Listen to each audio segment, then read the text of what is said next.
we are men, we are women, we are everything in between.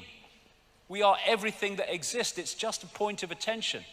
And the nature of the vehicle focuses the point of attention. I am a man, I am a woman, I am black, I am white. This is why racism is so freaking insane. Insane.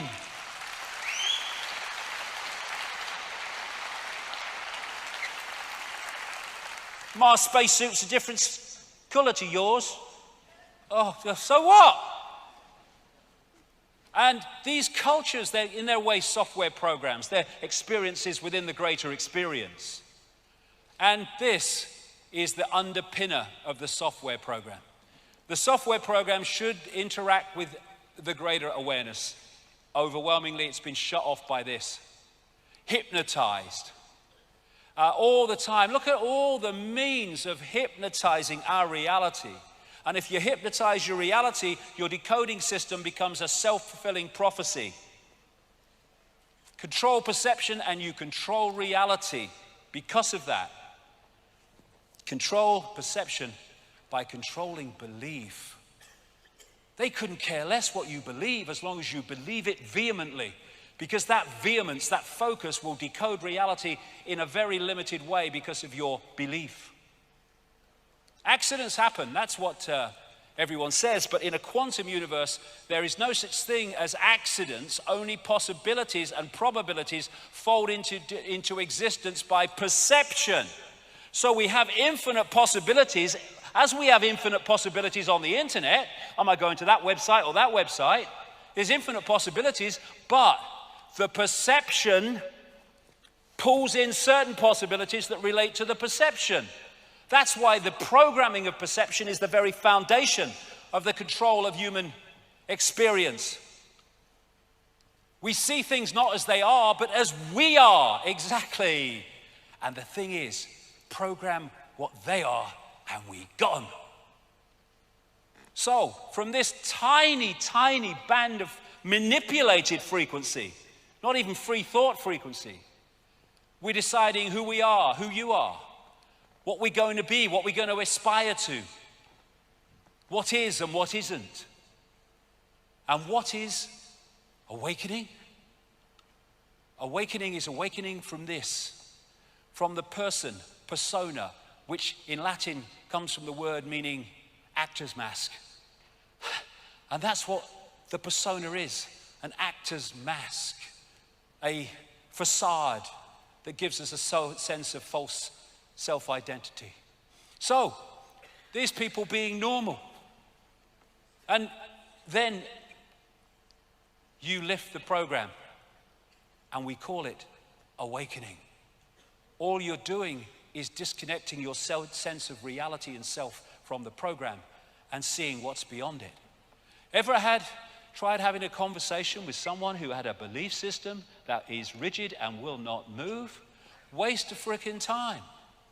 And when you're in that mode, you're like in a maze, but you don't know you're in a maze. You think it's free life and free movement, but you're in a maze and you're being guided down the maze. And then someone gets on top of the maze, looks down and says, "It's a frickin' maze. It's going nowhere. You're mad." Great line this.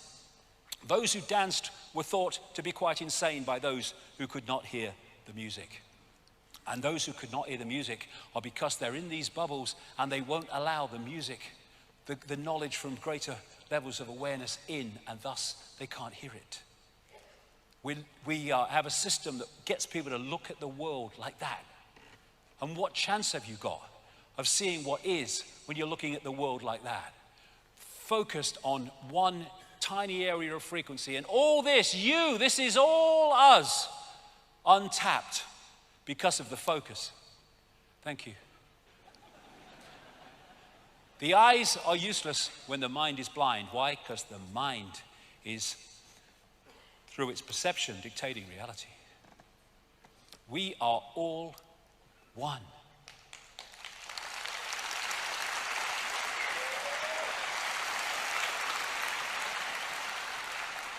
That is what they don't want us to suss. Who are we? We are all that is, has been, and ever can be. When people hear that, they say, how is that possible? I will explain in a second. But I had an experience once which took me into other levels of reality. And I experienced this place, point of attention, which was dark but brilliant. Very difficult to describe. Had no sound, had no movement, but it knew all. It was all that is, has been, and ever can be in that stillness and silence. And I read this book about a year or so ago, and I was reading what he said, and I thought, whoa, there you go, I've been there, darling. Eben Alexander, a neuroscientist who had a massive near-death experience. Before the near-death experience, this was Dogma Dawkins in America, in effect, absolutely the same belief system. Then he had this massive near-death experience, and of course, everything changed. And one of the things he said he experienced was the core, or what he called the dazzling darkness. That is exactly what I experienced years ago. The dazzling darkness from where the purest love emanated and where all was known. Yes, this is the place where all is known, and all comes out of that we call worlds and forms and experience. It's all that is and ever can be. Impossible. You can't be all that is and ever can be. Yes, you can, because that is all possibility waiting to manifest. And in all possibility, it is all possibility. All that is, has been, and ever can be. It's all potential waiting to be made manifest. It is everywhere and nowhere. Can't be everywhere and nowhere. Within all potential and all possibility, you have to be able to be everywhere and nowhere. And everything and nothing. You can't be everything and nothing. You have to be within all possibility. And then we get the nothing, the no thing. People are so caught in the five senses that they believe that if you can't see it, touch it, hear it, and taste it, then it can't exist. If there's no movement, it can't exist. When they're just one or two possibilities pulled out of all possibility. All possibility is stillness and it is silence. This is why you can read all the books you like and all whatever you want to do with your voice and whatever.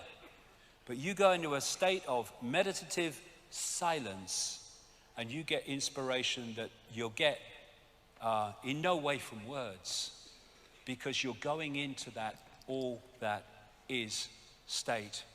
And this is Nikola Tesla, a mainstream scientist, yes, in the strict sense, but way beyond that, because he was aware of that which is beyond the so-called physical.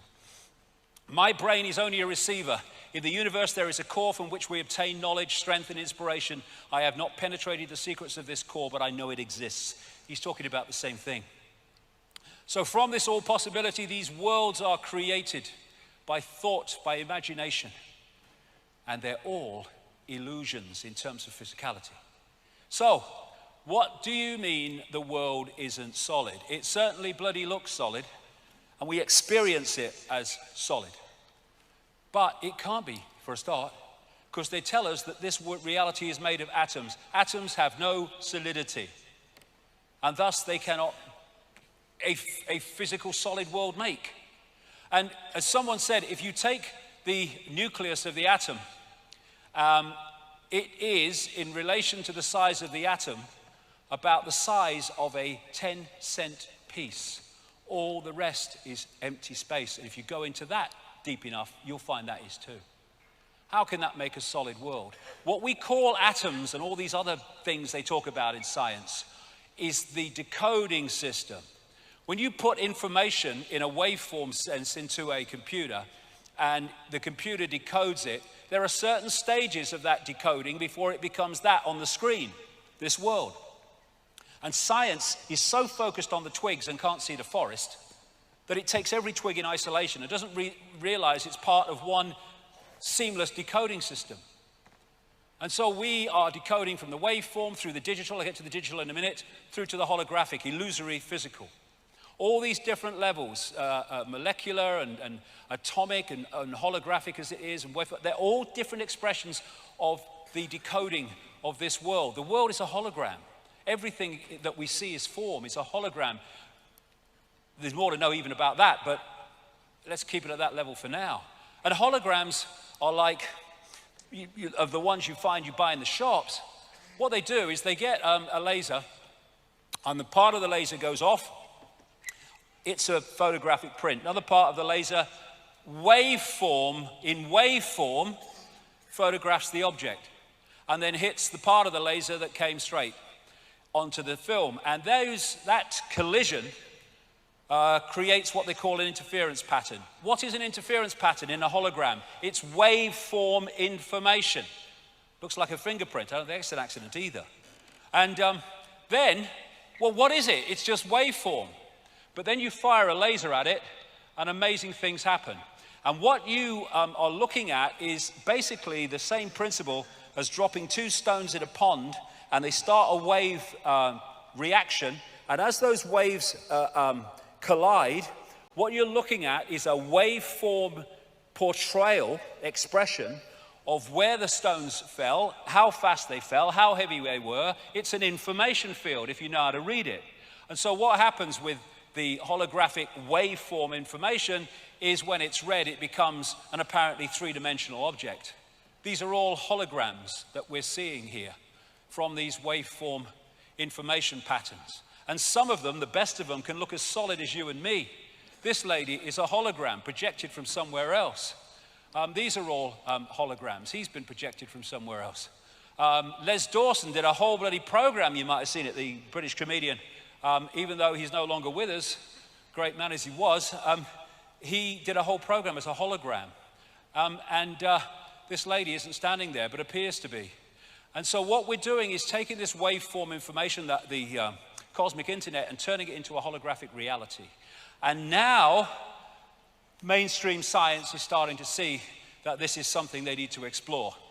You are a hologram projected from the edge of the universe. New Scientist, one of the main scientist magazines in Britain. Scientific American, are you a hologram? Quantum Physics says the entire universe might be. And here is a mainstream newspaper report. Russian researchers want to replace your physical body with a holographic avatar. Why and how? Because they're replacing a hologram technologically generated with a hologram biologically generated, but even now they're starting to biologically generate as well. And the wonderful, amazing characteristics of a hologram, which explains so many mysteries, is that every part of a hologram is a smaller version of the whole. So when you get one of those holographic prints of a picture in waveform, and you cut it into 4, and you fire the laser at each one, you don't get a quarter of the picture, you get a quarter-size version of the whole picture. Every part of the hologram is a smaller version of the whole. And that's why you see the human energy field is a smaller version of the planetary energy field. This is where as above, so below comes from.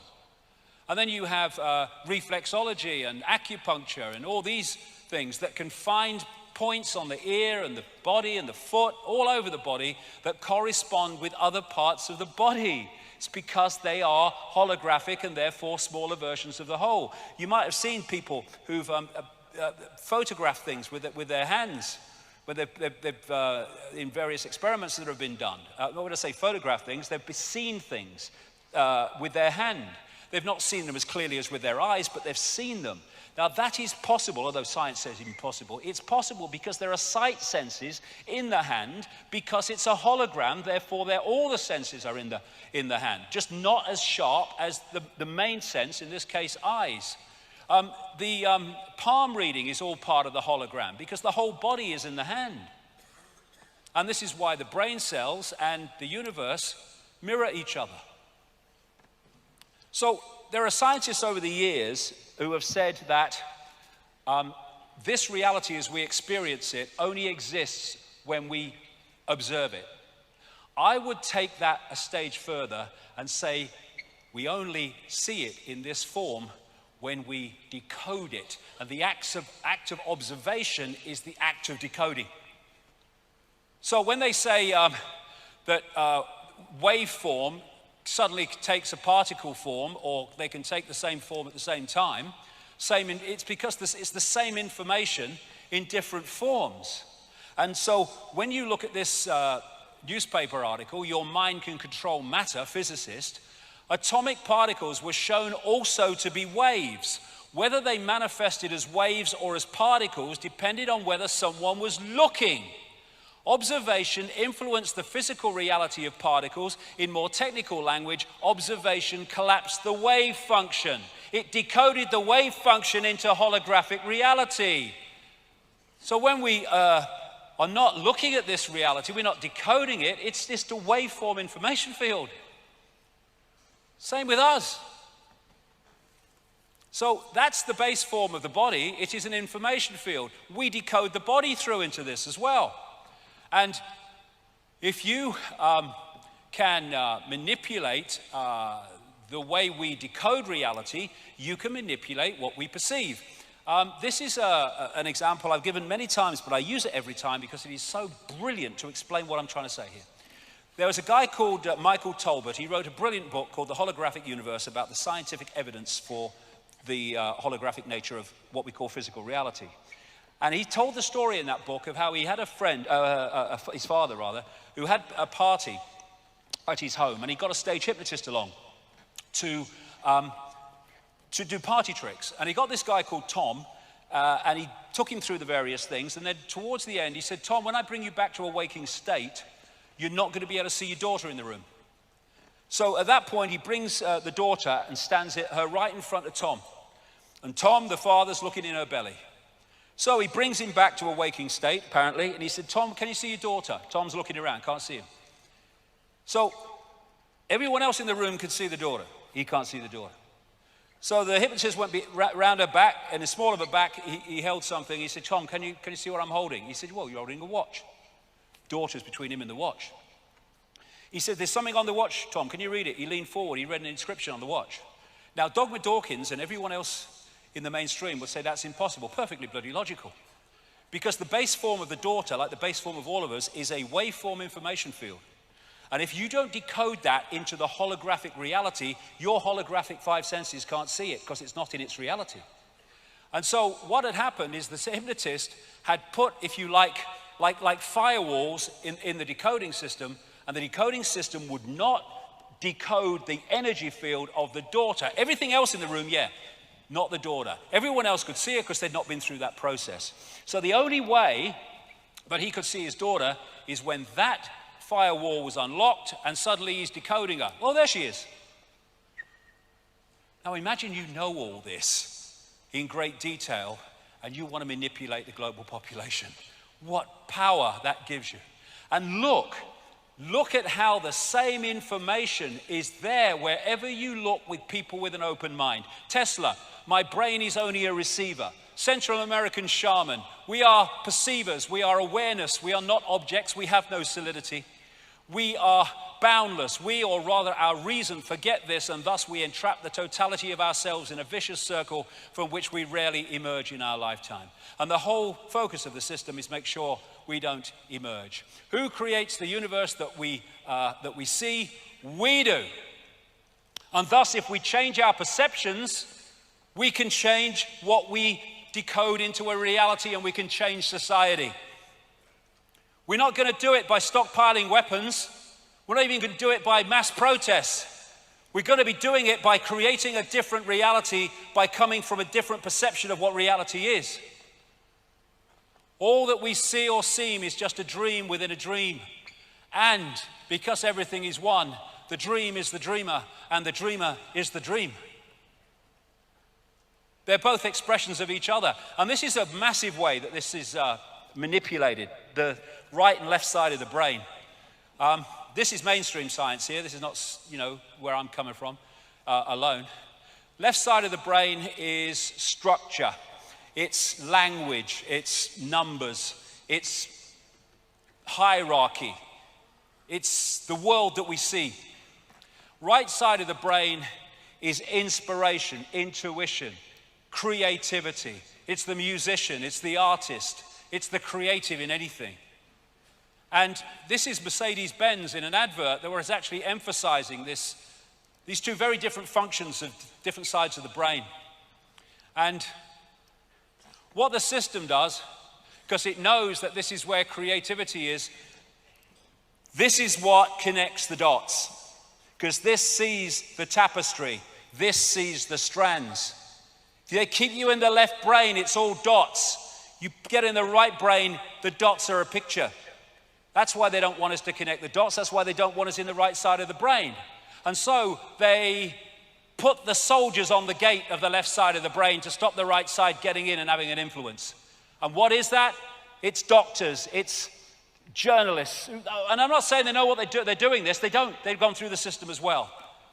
It's scientists, academics in all their forms, and all the rest of it.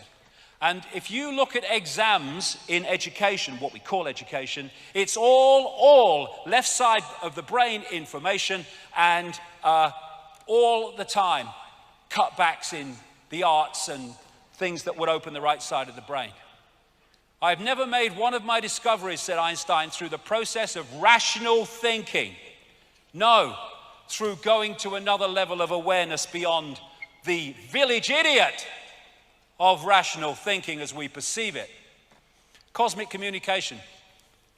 This is the wireless internet on an electrical level.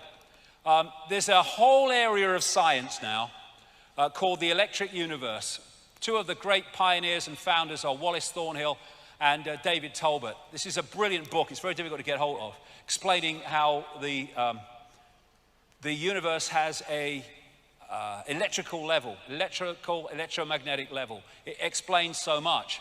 We all realize that there's electricity in the atmosphere because we see lightning.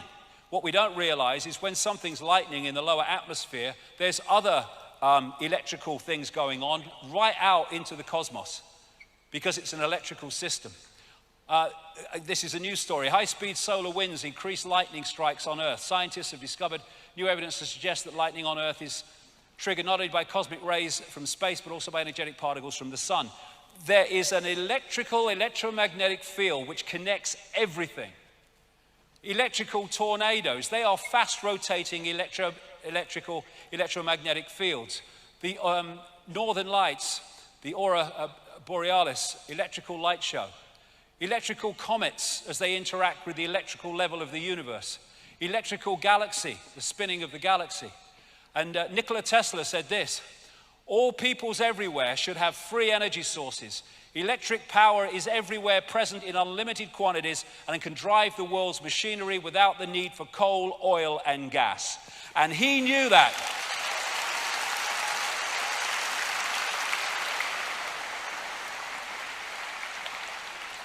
He knew that, and he died penniless in a hotel room in New York in 1943. And who are the forces that are suppressing this knowledge? The very sources that are telling you we must deindustrialize because of global bloody warming. That's a load of bollocks anyway. Scam.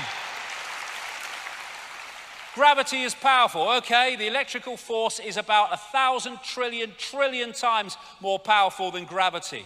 This is what the magnetic force is capable of. And as the electrical universe postulates, the force that holds the planets in their places and their stability are not gravitational forces, they are electromagnetic forces, which brings about a very simple thing. If you can, or something destabilizes those electromagnetic forces, then the planets go walkabout. And I'll get to this in part 2, but they went walkabout in geological terms very bloody recently. 99.99% of the universe or our reality is plasma. And plasma just happens to be an almost perfect medium for electrical forces. They say in the laboratory, plasma exhibits a lifelike ability to self-organize and cope with the stresses of its electrical environment. Why? Because it's conscious. Everything is conscious. And in the electrical universe arena, they can recapture happenings in the heavens in the laboratory using things like plasma focus devices. Try to get mainstream to replicate what they say happens in the universe and how. Electrical sun, plasma sun, almost entirely plasma, they say. Why? Because it is a processor of electrical power, information. Electric sun, I mean, it's not bloody obvious, is it? And they say that what the sun is like a nuclear reactor that starts in the middle and convects out. Well, they say there's a radiative zone. Well, apparently there's very little evidence, if any, for that. And the convective zone they've found is about 1% of it needs to be to do what they say it does. What the electrical universe position says, with tremendous evidence, is that actually it's coming the other way. It's not coming out from the sun, it's coming into the sun, being processed and then going out from the sun in another form. In ultraviolet light, you have what they call a torus, or like a donut around the sun, well out, and it is a collector of electrical power. And what happens is, as that electrical power builds up and builds up, just like lightning is a release of too much electricity in the atmosphere, so there are massive releases of electrical power from this torus, and they head for the sun and they bang into the sun, create massive holes that we call sunspots. According to the electric universe, sunspots are not going that way and banging outwards, they're coming this way and banging outwards. And here's another kind of thing that supports where the power is really coming from. On the surface of the sun, it's about 5,000 degrees Kelvin, that heat measurement called Kelvin. And in the upper levels of the sun, way out from the surface, it's 200 million degrees. That's the sunspots. And so you have cycles when this electrical power is very, very powerful and when it's less powerful. And that is what creates the sun cycle, when there's more power coming from the sun and then there's less power. Another great thing that explains another thing is when plasma has a electrical force or electrical state of a certain kind, and it meets plasma with an electrical state of another kind, the plasma automatically creates a barrier between the two. They're called Langmuir sheaths, after Irving Langmuir, who discovered them. And that's why we have these energy fields around planets. And we, in our electromagnetic level, and the planets are interacting with this electrical force, which is delivering, again, information within the cosmic internet. And again, you've got the brain cell and the universe. So this starts to explain this. Astrology. What we call planets and stars are, in their base form, waveform information fields. And as they move through the greater cosmic internet, they are impacting upon it in terms of changed information. They're changing its nature. And when these planets move into certain situations in relation to each other, the impact becomes even greater. And so where the planets are dictates the nature of the energy field. And when we come into this reality, we pick up the energy field at that point in the cycle. And so we pick up a different energy field to someone else. And we interact with the energy field as we go through our life, therefore, in a different way compared with someone else who comes into the cycle at a different point. And that's what we call astrology. And in its deep scientific level, it is a science. Not in the, local newspaper with a little one paragraph, but at its deep level, it is a science. In the right hands, everything in the right hands. And because we live in a hologram, this is a smaller version of the universe, a smaller version of everything we perceive to be above it. Now, time and space are great creators of illusion, and that's what they are, illusions. Far away, we see stars, we say they're billions of light years away. Hold on. In that form, they exist. When we decode them here, they're centimeters away, in effect. And it's just, again, waveform into hologram. Space, illusion. Communicating, they say, particles can communicate billions of miles apart. How? Because the billions of miles are illusion. It's one energy field reacting to itself instantly because it's one energetic field. And when you look at time and space, when you put like a computer game into a computer, all the information is on one disk at the same time, right from the start to the end. But you put it in the computer and that plays that out scene by scene. And as the scenes pass, you perceive that as the passage of time. And as you look at the screen and its depth and its perspective, you see that as space. But all it is information on a disk being decoded into that form by the computer. And it's the same with a DVD.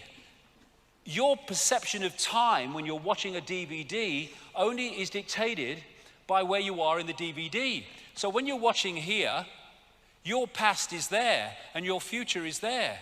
When you're watching there, your past is there, your future is there.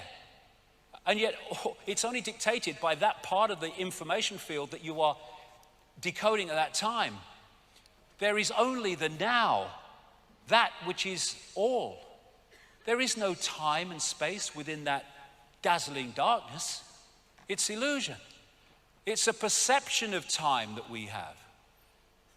And this is a great line. The present moment is the only moment available to us, and it is the door to all other moments. Why? Because there is only that moment. And the more we get pulled into the future, fear, more we get pulled into the past, regret, we're getting pulled out of the now into some illusory past and future. And what the left brain does is it takes information in that now and it puts it in a sequence. And that sequence appears to us to be the passage of time. We're back to the DVD. Einstein said, when you are courting a nice girl, an hour seems like a second. When you sit on a red hot cinder, a second seems like an hour. That's relativity. Relativity is what? Your perception of how you decode reality. Time doesn't exist, clocks exist. Time is just an agreed upon construct. We have taken distance, one rotation of the earth and one orbit of the sun, and divided it up into segments, then given those segments labels. Why it has its uses, it's been programmed to live our lives by this construct as if it was real. We have confused our sharing construct with something that is tangible, and thus we have become its slave. We have a line that doesn't exist in the ocean. That's tomorrow, that's yesterday. It's not even bloody straight, look at it. And yet time controls ours. This is another newspaper article. Prison of the mind. Prisoners could serve 1,000-year sentence in 8 hours. Future biotechnology could be used to trick a prisoner's mind into thinking they've served a 1,000-year sentence, a group of scientists have said. Why? Because it's all an illusion. University in London has done a study on time and found that when great sports people are playing, they go into another relationship with time where they decode it to be slower than the rest of us do. That's why, we see balls going across a tennis court and you think, how did he get that back? But he's not seeing it in the same speed we are. I experienced this myself when I was in sport on one occasion. And so you have these, people from the so-called past which seem to be ahead of their time, like Da Vinci and Giordano Bruno, and all those things that Da Vinci came up with 500 years before they were shown to work. And people say they were hundreds of years ahead of their time. They weren't. They were beyond time. They were able to access that level of awareness beyond the program, thus beyond time and space, and that's where they got that knowledge. It doesn't matter if it's the Stone Age here or now. If you access that awareness, you can get that inspiration. The power of the heart, love, intuition, and intelligence. We've got this chakra system, this vortex system. This is the key one, the master one, which relates to the physical heart. And throughout history, the heart has been said to be the center of human power, and it is. The Heart Math Institute in the United States has done massive research on the true nature of the heart, both the physical heart and the energetic heart, same thing in the end. It's the body's most powerful electromagnetic field projected from the heart. The brain obeys the heart. More nerves go from the heart to the brain than go the other way. And the heart has brain cells because it is a massive form of intelligence. Thinking intelligence, innate intelligence. Knowing intelligence, thinking intelligence. Programmed intelligence, see through the program intelligence. And this is what they say. There is also new data suggesting that the heart's field is directly involved in the intuitive perception through its coupling to an energetic information field outside the bounds of time and space. And that's why you get intuition that knows far more than this thinks it knows, because you're accessing a much higher level of awareness when you come from that point. Open your heart and connect with all that is. Thinking, knowing. And that's why they want to shut the heart down through fear, through anxiety, through depression, through worry. So we don't use that access to the great forever. The research at the HeartMath Institute says that when the heart, the brain, and the central nervous system are in harmony, the person moves to a higher level of awareness. When they are not in harmony, they have a distorted resonance, incoherence as they call it, then you're not in that higher state of awareness. And this is the heart rhythm of someone in a state of appreciation. This is a heart rhythm in someone in a state of frustration. Coherence, incoherence. And look at the frickin' world. It's structured to constantly put us in states of low vibrational emotion and fear and anxiety and frustration. And in doing so, it takes us out of the true self and into the fake self. Open your heart, change the world. This is a great line from the great Bill Hicks. This is where we are right now as a whole. No one is left out of the loop. We are experiencing a reality based on a thin veneer of lies and illusions. A world where greed is our God and wisdom is a sin. Where division is key and unity is fantasy. Where the ego-driven cleverness of the mind is praised rather than the intelligence of the heart. Absolutely right.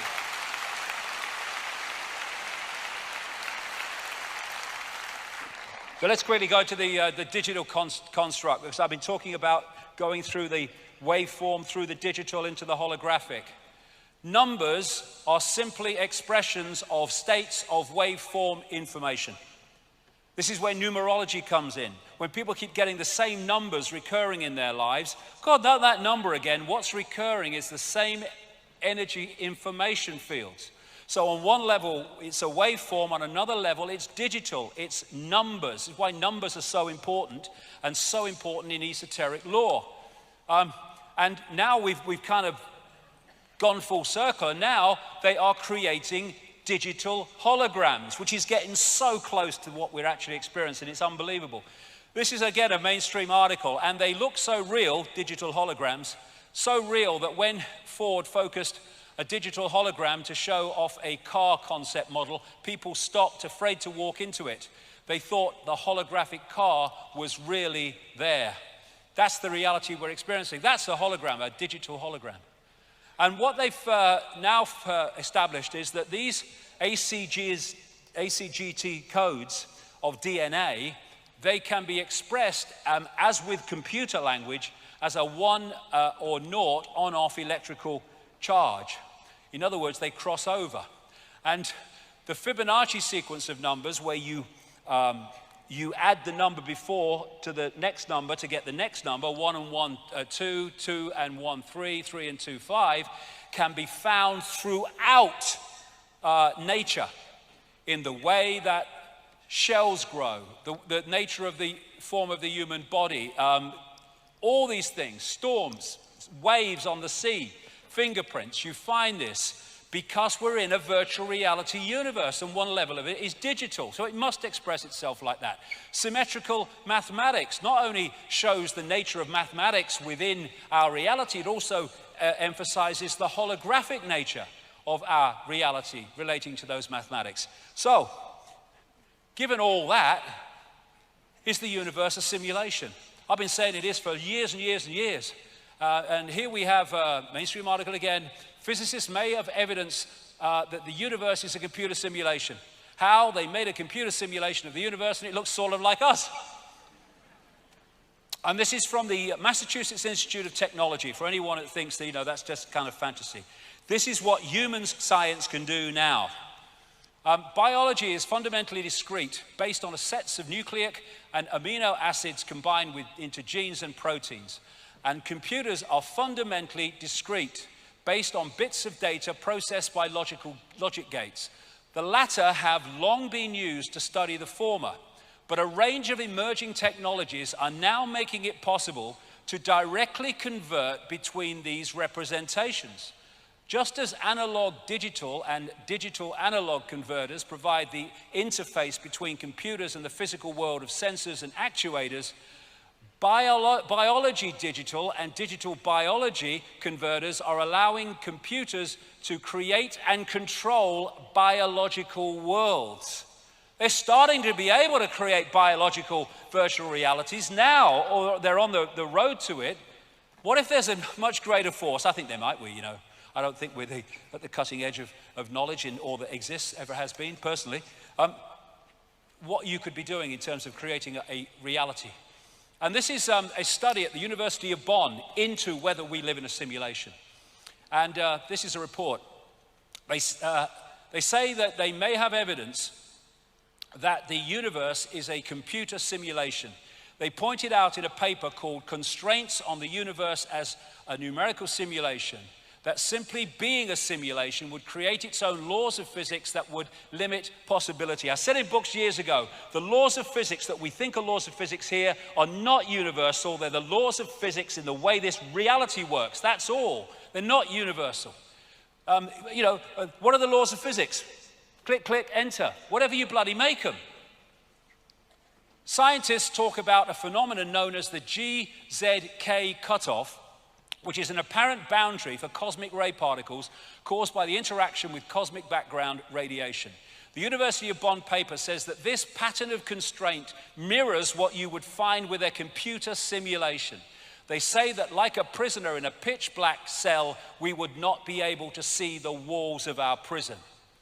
And this is right on the other side of the world. James Gates, an American theological physicist, professor of physics at the University of Maryland and director of the Center of String and Particle Theory. This was reported in Physics World. There may be evidence to show that our reality is a simulation akin to the movie The Matrix. Yes. Gates and his team of researchers discovered equations in the fabric of the universe that contain embedded computer codes of digital data. They take the form of 1 and 0 and 0, the binary system of on-off electrical charges used by computers, and he says we have no idea what they are doing there. I think I can help him. Computers and other electrical technology are embedded with mathematical sequences known as error-correcting codes or block codes, which return data to its original state if something changes or interferes with it during transmission. Gates and his team have found these sequences within the fabric of our reality, but they don't know what they are doing there. They're holding the reality in place for reasons I'll explain in part 2. And what I would say, the biggest blocking code of this reality, this fake reality, as I'll explain after lunch, the speed of light. The speed of light is not the fastest speed, it's pedestrian. How can you have a fastest speed within all possibility? It is the walls of the reality, the fake reality that we've been manipulated to decode, believing it to be real. And they've been talking for centuries and centuries about the fact that this is some kind of enclosed world. And it is. And like a prisoner in a pitch black cell, we may never be able to see the walls of our prison until we wake up. So, put this all together, and we're living a fake identity. We think we're our name, our race, our job, our income bracket, our religion, and our life story. I am whatever the system tells me I am. No, we're not. We are what we are, infinite possibility. Jim Morrison, great quote. The most important freedom is to be who you really are. You trade your reality for a role, a mask. You trade your sense for an act. You give up your ability to feel. In exchange, you put on a mask. There can't be any large-scale revolution until there is a personal revolution. on an individual level. It's got to happen inside first. And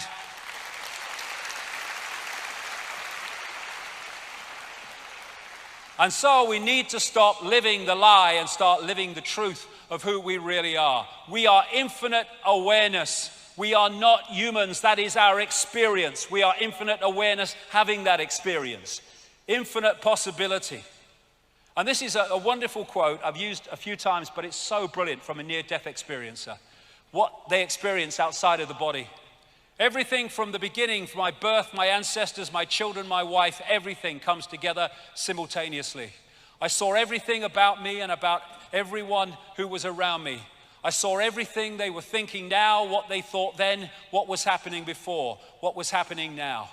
There is no time, there is no sequence of events, no such thing as limitation of distance, of period, of place. I could be anywhere I wanted to be simultaneously. That's who we are, and that's what the system is seeking to keep from us, to hold us in this one narrow band of point of attention.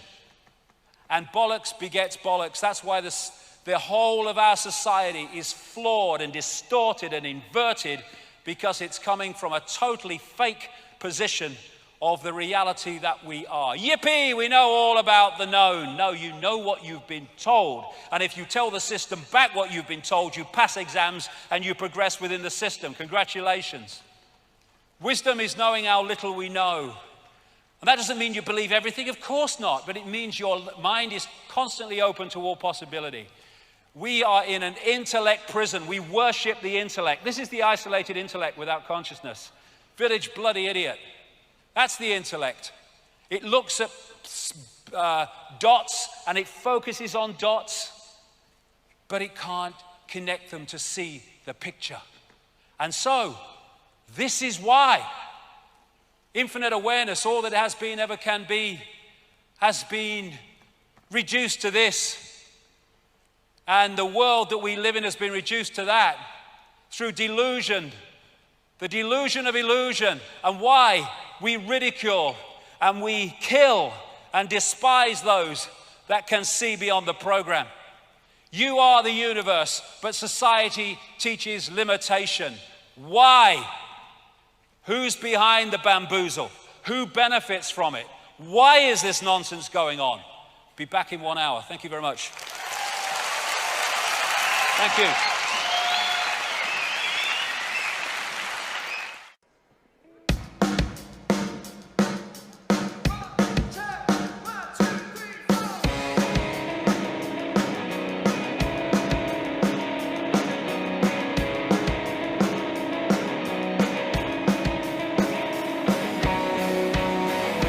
We were born to the floor. We won't be downtrodden anymore. Learn to roll.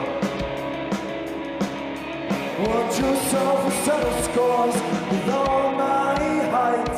Stand with shoulders wide. Step clean out of line. Hold my head up high.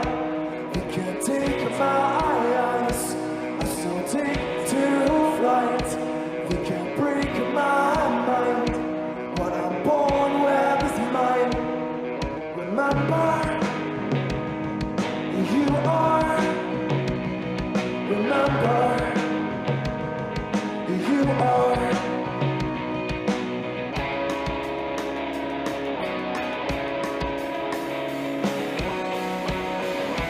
Find your feet. Take to the streets. Look around, go desperately. The elite has no power over me. With all my height, stay with shoulders wide. Stepping out of line. Hold my head up high. You can't take my eyes. I still take to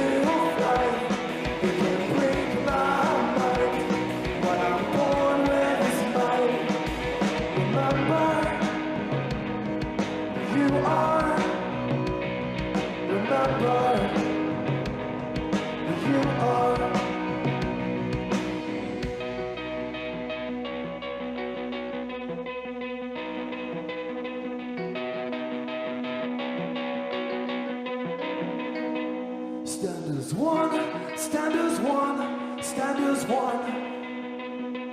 Stand as one, stand as one, stand as one. Stand as one, stand as one, stand as one. Stand as one, stand as one, stand as one. Stand as one, stand as one, stand as one, stand as one, stand as one, stand as one, stand as one.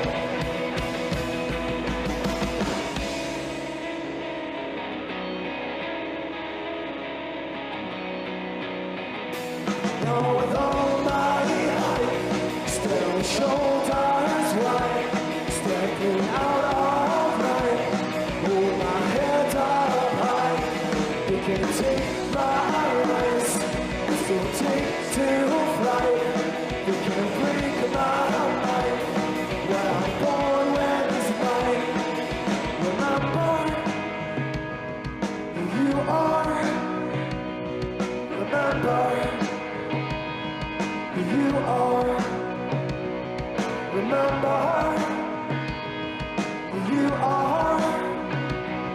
Remember who you are.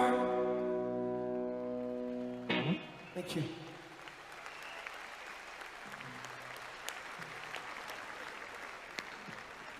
Hey. Oh, quick, Rolf, welcome. Oh, great. Gareth's terrific. Hello, thank you.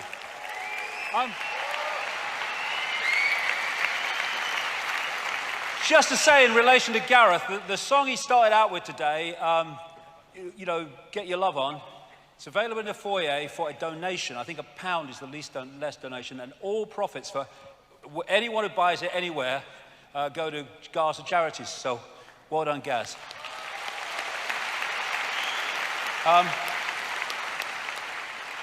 Now, awaken, awaken, awaken. Well, we're going into some challenging information here and in the next section, so let me focus again. The idea that this is a lost cause that we're involved in here is no way is a lost cause. We take our power back, game over. So we can paint another picture. Please hold that thought, because it's very, very important we don't get pulled into fear by seeing what we're involved with. Now, Gino Krishnamurti said something very, very true when he said, if we can really understand the problem, the answer will come out of it, because the answer is not separate from the problem. They're indivisible. And you know, what I find in like some what they call New Age areas and stuff like that is, you mustn't talk about anything negative. Oh no. Well, correct me if I'm wrong, but I've never come across any knowledge that was negative. I've come across knowledge I'd rather not be true, but I've never come across knowledge that's actually negative. Ignorance is freaking negative, not knowledge, because you can do something with knowledge. And so the idea that, you know, we should be frightened of looking at things as they really are, I mean, it's just another version of looking the other way and hoping it will go away. It won't. So when people say, well, what's the solutions? Well, fundamental to any solution is to understand the nature of what we're dealing with. Because then we've got a much better chance of dealing with it. We know what we've got to deal with.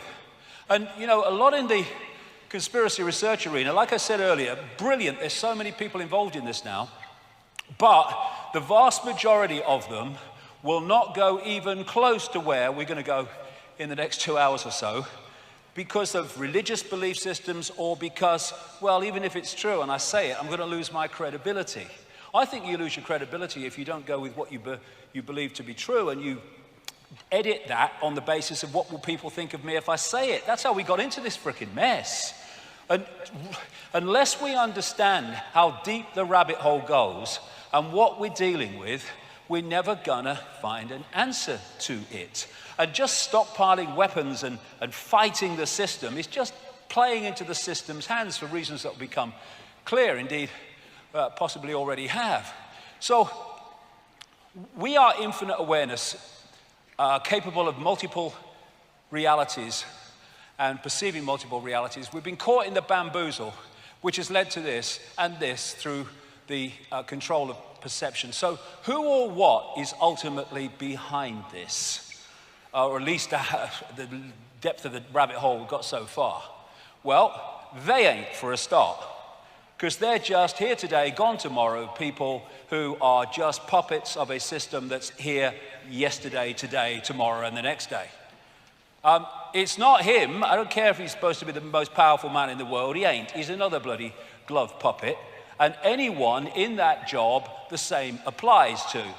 It's not him either.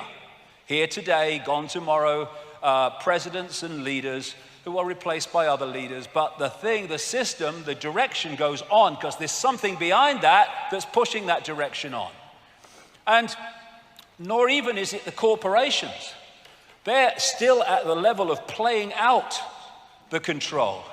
It's not actually at the point of creating it. It's not the origin. It's not people sitting around tables. They're still at the point of playing it out. You can go into the shadows and you can get closer to where it's coming from, but you're still at the play out level. You go even deeper into the rabbit hole, really deep into the web. And that's where you find people like the Rothschilds and such like. You don't see us, but we control your life. But there's levels beyond that, where it's coming from. But where is it? Okay, well, I'm going to cut to the frickin' chase, really. The truth doesn't change because you don't want to hear it. Now, obviously, I can't go into great detail with this. I mean, the perception deception is that bloody big. The whole day is about connecting dots to show the picture. And all I can say is for 25 years, I've been full-time on this, and the evidence has brought me to this conclusion. There's no one out there, see? All that is, there's no one out there. And when you think that what we're seeing is only what is within a narrow band of visible light, and then you think what possibilities lie beyond that in the great infinite forever, the idea that we are alone is absolutely beyond ludicrous. And the fact that you can be seen as crazy for believing that shows how inverted the system is. This reality, this infinity, is teeming with different expressions of life. And some of it's interacting with us. This is Professor of Mathematics and Astronomy at Queen's Mary University, London, Bernard Carr. He said, our consciousness interacts with another dimension, actually many other dimensions. Our physical senses only show us a three-dimensional universe. What exists in the higher dimensions are entities we cannot touch with our physical senses. Exactly. So, the idea that we just operate in isolation of everything else is, for me, crazy. So, like I say, I'll cut to the chase. This reality that we're experiencing has been hijacked by a force that some ancient people called archons, but there's different names right across the ancient world for the same force, the same entities. This is when the penny drops, when all these different names for the gods all over the world turn out to be different names for the same force, because they're described in the same way. And all over the world you see this. In the Far East, Central America, and other places, they're known as the serpent gods. The Zulus call them the Chitauri, the children of the serpent. They're the Anunnaki in Sumer, Babylon, now Iraq. They're our snake brothers to the Hopi people of North America. They're the star people, many, many examples of that. They are the demons of Christianity. To the Gnostics, they are archons. And to the Islamic and pre-Islamic world, they're called the jinn.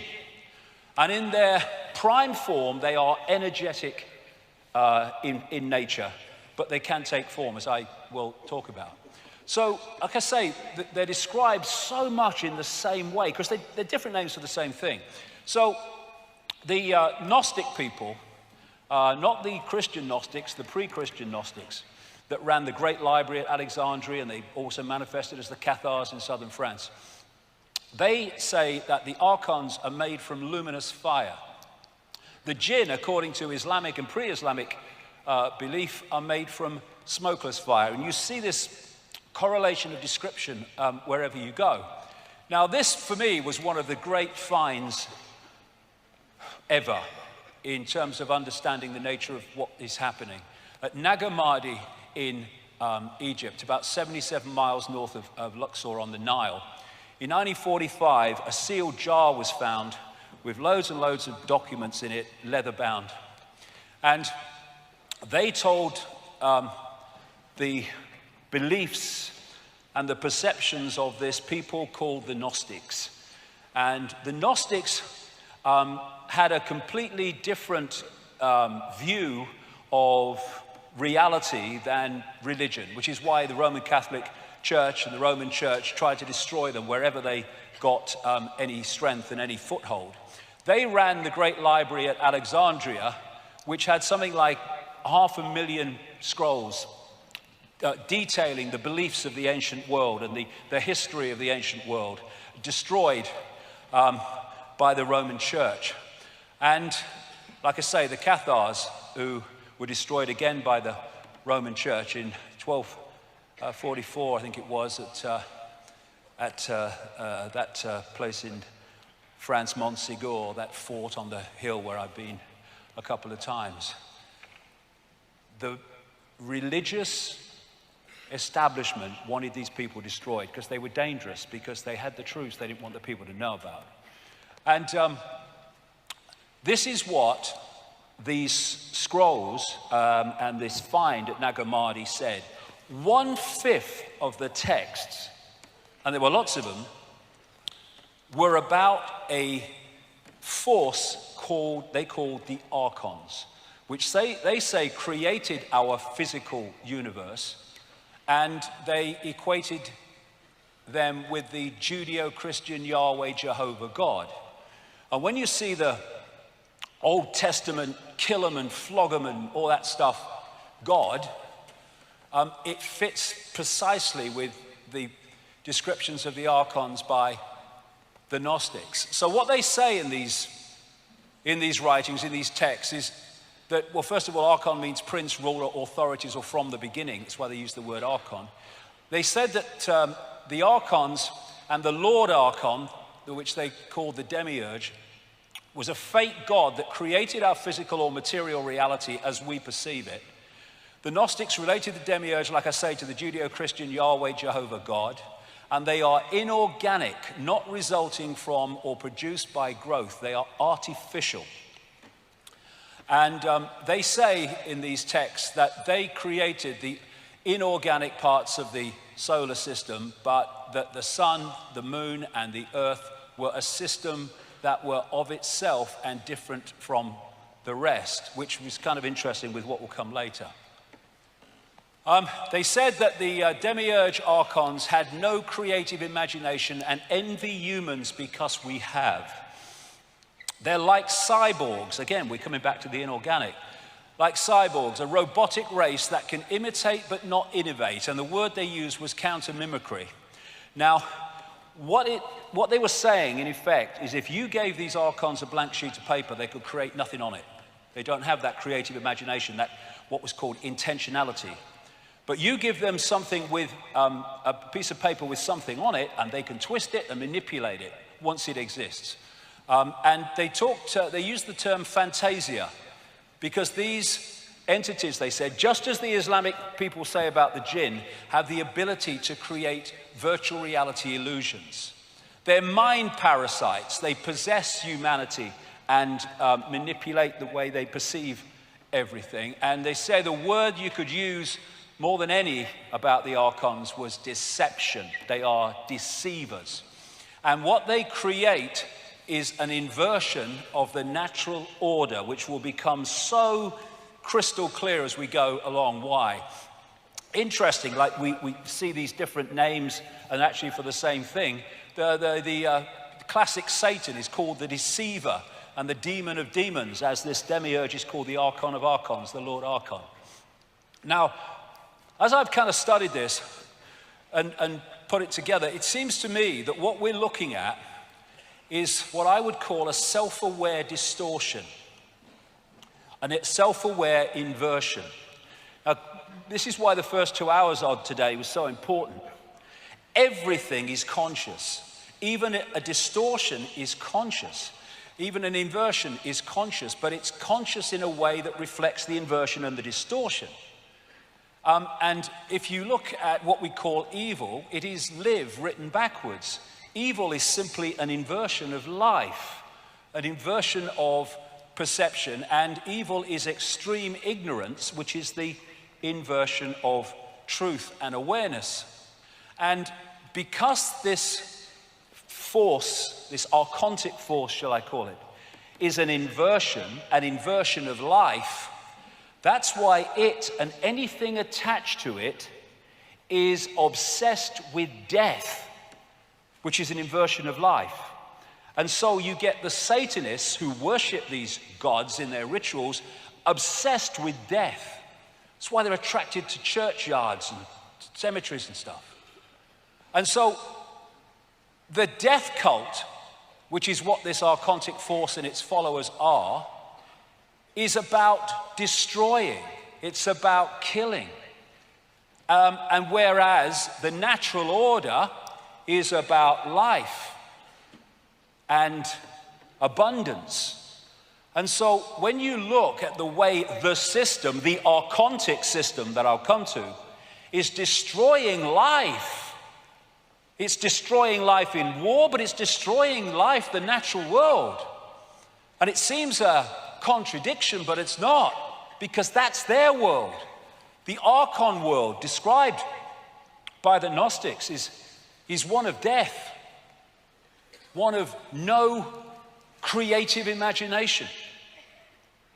It's a death cult, and all this pollution and environmental devastation is absolutely what it wants, because that's its reality.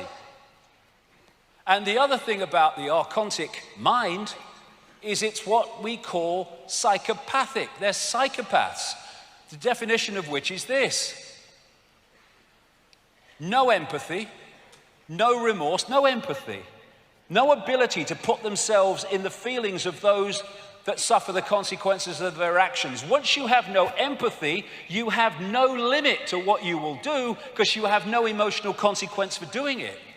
No remorse for what you do, no shame. Parasites overwhelmingly. Why? Because they have no creativity of their own, so they have to parasite off the creativity of the target population. That's what the system does. Look at banking. What else is that but an exercise in parasites?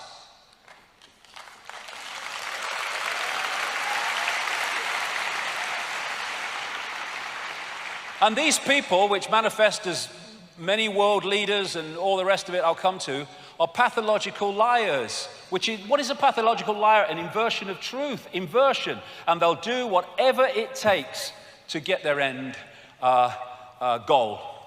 Other thing, the Gnostics used in these texts the word hal, meaning simulation. They talked about the